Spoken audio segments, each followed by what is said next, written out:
और सुलझाया कैसे जाए इस मसले को, आज हम लोग ये चिंता कर रहे हैं डिबेट में। देखिए, बीजेपी को हर मामले पर या तो देशद्रोही बनाना है या हिंदू मुस्लिम बनाना है। कोई आंदोलन करे, कोई धरना दे, कोई भूख हड़ताल करे, इनको क्या फर्क पड़ता है। इनकी सरकार बहुमत की है, वो चल रही है। समस्या इस बात की है कि हम लोग तंत्र की बात करते हैं, लेकिन ना अपने विरोध की आवाज़ सुनना चाहते हैं, ना अपने विपक्ष की। और जनमानस तो एक बार वोट दे दे, फिर 5 साल चुप रहे। अब गांव में खाली पोस्टर लगावे कि यहाँ बीजेपी के लोगों का आना मना है। भाई हमारे यहाँ तो वैसो जब हम लोग वोट दे के चूक जाते हैं तब नेताओं यही कहते हैं अब की आयो तो देखब। अब तो 5 साल बाद मौका मिले देखने का, उससे पहले तो कुछ है नहीं। लेकिन आप ये देखिए, राजनीति का जो तरीका है कि अगर विदेश में भारत की तारीफ हो जाए सरकार की तो डंका बज रहा है, और अगर आलोचना हो जाए तो कहेंगे हमारा आंतरिक मामला है। तो ये दोहरा मापदंड कि सब खाली गुड़ खाओ, गुलगुला परहेज करो, ये व्यवस्था चलेगी। अरे भाई, देश दुनिया में भारत के लोग या इंटरनेशनल कम्युनिटी में जिसको जो समझ में आएगा बोलेगा।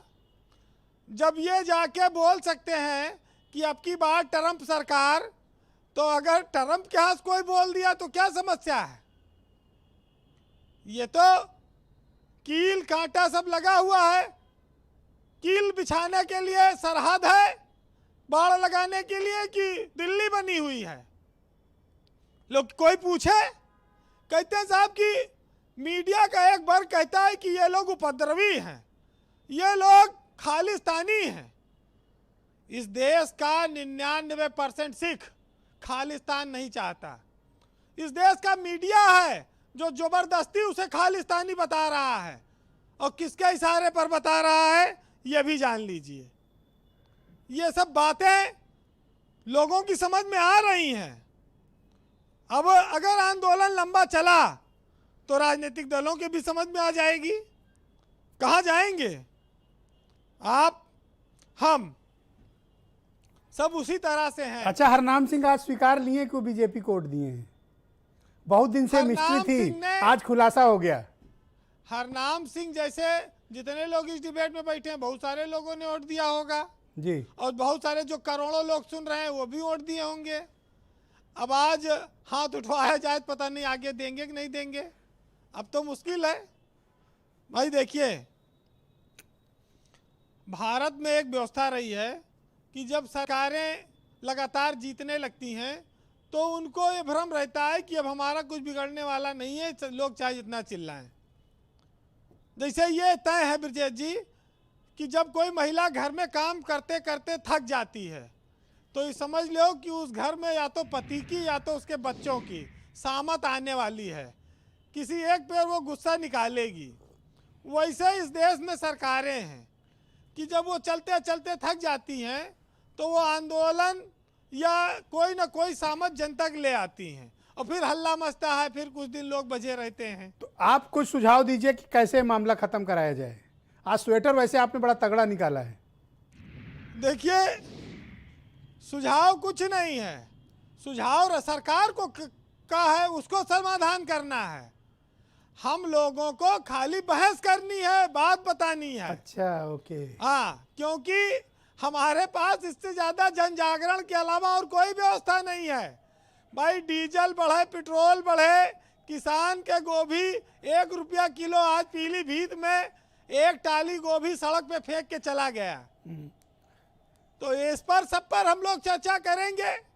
हम लोग कहाँ से जो है समाधान निकालेंगे। अब देखिए, बीरेन्द्र सिंह ने कह दिया कि मतलब सबको परिधि में रहना है अपने अपने। जिस देश में सरदार पटेल ने बात कही हो जी, कि इस देश में अगर किसी को सीना तान कर चलने का हक है तो धरती के सीना चीर कर अन्न पैदा करने वाले किसान को है, इसके अलावा किसी को नहीं है सीना तान कर चलने का हक। जी बीरेन्द्र जी, सरदार पटेल हमारे आदर्श हैं, उनका पालन करो, उनके आदर्शों का। लेकिन ये जो कीला बिछाया गया ये किसके लिए, और ये कील क्या जरूरी थी लगाना? आज उखाड़नी पड़ रही है। ये आने वाले वक्त में बहुत लंबे समय तक याद किया जाएगा कि दिल्ली में किसानों के आंदोलन में कीला गाड़ दिया गया था। जो दो देशों के बीच अगर सरहदें कम पड़ जाएं तब ऐसे लिए कील कांटे गाड़े जाते हैं। जी वीरेंद्र जी, लेकिन भारत में ये सब हो रहा है और शहर के बीचों बीच किलेबंदी हो रही है। तो ये सरकार की इच्छा होगी। वैसे देखिए, जाड़ा तो बिता ले गए, पूरा जाड़ा आंदोलन में 70-75 दिन। सरकार पहले बातचीत कर रही थी, कहीं फिर एक काल की दूरी पर है, फिर कील की दूरी बिछ गई, बीच में आ गई कील।